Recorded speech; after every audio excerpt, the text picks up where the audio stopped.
दोस्तों, आप लोगों का हमारे YouTube चैनल पर एक बार फिर से स्वागत है मस्ती भरी कहानी में।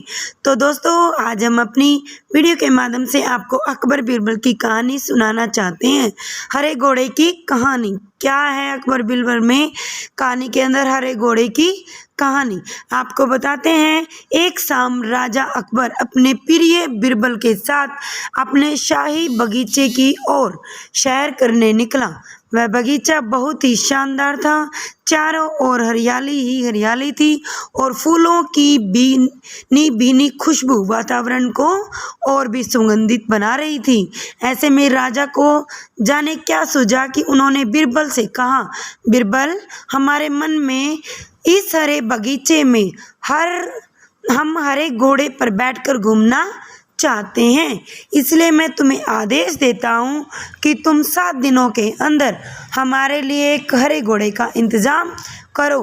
वहीं अगर तुम इस आदेश को पूरा करने में असफल रहते हो तो तुम कभी भी मुझे अपनी शक्ल मत दिखाना। इस बात से राजा और बीरबल दोनों वाकिफ थे कि आज तक दुनिया में हरे रंग का घोड़ा नहीं हुआ है। फिर भी राजा चाहते थे कि बीरबल किसी बात में अपनी हार स्वीकार करें। इसी कारण उन्होंने बीरबल को ऐसा आदेश दिया। मगर बीरबल भी बहुत चालाक व्यक्ति था दोस्तों। वो भली भांति जानता था कि राजा उनसे क्या चाहते हैं, इसीलिए वो भी घोड़ा ढूंढने का बहाना बनाकर 7 दिनों तक इधर उधर घूमते रहे। 8वें दिन बीरबल दरबार में राजा के सामने पेश हुआ और बोला, महाराज, आपकी आज्ञा के अनुसार मैंने आपके लिए हरे घोड़े का इंतजाम कर दिया है, मगर उसके मालिक की 2 शर्तें हैं। राजा ने उत्सुकता से दोनों शर्तों के बारे में पूछा। तब बीरबल ने जवाब दिया, पहली शर्त यह है कि उस हरे घोड़े को लाने के लिए आपको स्वयं जाना होगा। राजा इस शर्त के लिए तैयार हो गया। फिर उन्होंने दूसरी शर्त के बारे में पूछा। तब बीरबल ने कहा, घोड़े के मालिक की दूसरी शर्त है कि आपको घोड़ा ले जाने के लिए सप्ताह के 7 दिनों के अलावा कोई और दिन चुनना होगा। ये सुनकर राजा हैरानी से बीरबल की ओर देखने लगा। तब बीरबल ने बड़ी सहजता से जवाब दिया, महाराज, घोड़े का मालिक कहता है कि हरे रंग के खास घोड़े को लाने के लिए उसे खास शर्तें तो माननी ही होंगी।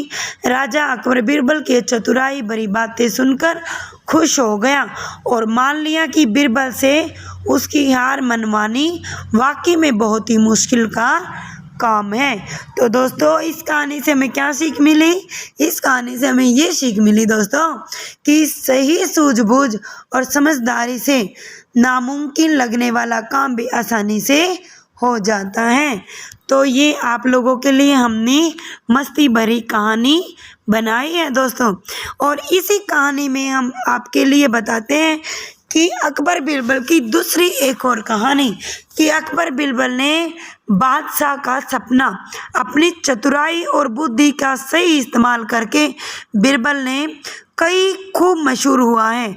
बादशाह अकबर के ऊपर कई मुसीबतों को बीरबल हमेशा चुटकियों में सुलझा देते थे। सिर्फ दरअसल जिंदगी की परेशानी ही नहीं बल्कि बादशाह के जितनी भी जिंदगी की परेशानी आती थी उनको बीरबल चुटकी में सॉल्व कर देते थे। ऐसा एक किस्सा हम आपके लिए लेके आए हैं। तो बादशाह का अजीज सपना, आइए आपको सुनाते हैं पूरी कहानी। एक बार की बात है दोस्तों, जब बादशाह अकबर गहरी नींद में अचानक से उठ गए तो फिर रात भर सो नहीं सके। वो बहुत परेशान थे क्योंकि उन्हें अजीब सा सपना देखा था जिसका मतलब वो समझ ही नहीं पा रहे थे। उन्होंने देखा कि एक के बाद एक सारे दांत उनके गिरते जा रहे हैं। आखिर में वो सिर्फ एक ही दांत बचा। इस सपने से उन्हें चिंतित हुआ और उन्होंने कहा कि सभा में चर्चा करने के बारे में सोचा।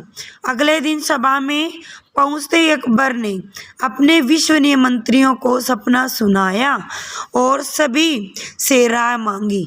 सभी ने सुझाव दिए इसके बारे में। ज्योतिषी पे बात करके अपने जितने भी मतलब निकालने थे वो मतलब निकालने लगे। बादशाह को यह बात सही लगी। अगले दिन उन्होंने दरबार में विद्वान ज्योतिषियों को बुलाया और अपना सपना सुनाया। इसके बाद सभी ज्योतिषी ने आपस में विचार विमर्श किया। फिर उन्होंने बादशाह से कहा, जापना, इस सपने का एक ही मतलब निकलता है कि आपके सभी रिश्तेदार आपके पहले ही मर जाएंगे। ज्योतिषी ये बात सुनकर अकबर को बहुत गुस्सा आया। उन्होंने ज्योतिषी को दरबार से जाने का आदेश दिया। उन सभी के बाहर जाने के बाद बादशाह ने अकबर बिरबल को बुलाया और कहा, बिरबल, तुम्हारे अनुसार सपने का क्या मतलब होगा? बिरबल ने कहा, हुजूर, मेरे हिसाब से आपके सपने का मतलब ये है, आपके सभी रिश्तेदारों में से आपकी उम्र सबसे ज़्यादा होगी, आप सभी में ज़्यादा समय तक जीते रहे। ये सुनकर बादशाह अकबर बहुत ही खुश हुए। वहाँ मौजूद सभी मंत्रियों ने सोचा, बिरबल ने ज्योतिषी की बात को दोहराया है। इतने में बिरबल ने मंत्रियों से कहा, देखो, बात वही थी, बस कहने का तरीका अलग था। बात को हमेशा सही तरीके से सामने लाना चाहिए। मंत्रियों को इतना कहकर बिरबल सभा से चले गए। तो दोस्तों, इस कहानी से आपको क्या सीख मिली? इस कहानी से हमें ये सीख मिली दोस्तों, किसी भी बात को बोलने से पहले उसका तरीका सही होना चाहिए। विचलित करने वाली बात को सही तरीके से कहा जाए तो बुरा नहीं लगता। वही बात हमेशा सही तरीका और सही तरीके से अगले के सामने रखनी चाहिए। तो बच्चों, ये आपको कहानी कैसी लगी कमेंट करके ज़रूर बताएं। तो मिलते हैं अगली कहानी में। आप लोगों के लिए प्यार भरी कहानी लेके आएंगे। तब तक के लिए बाय।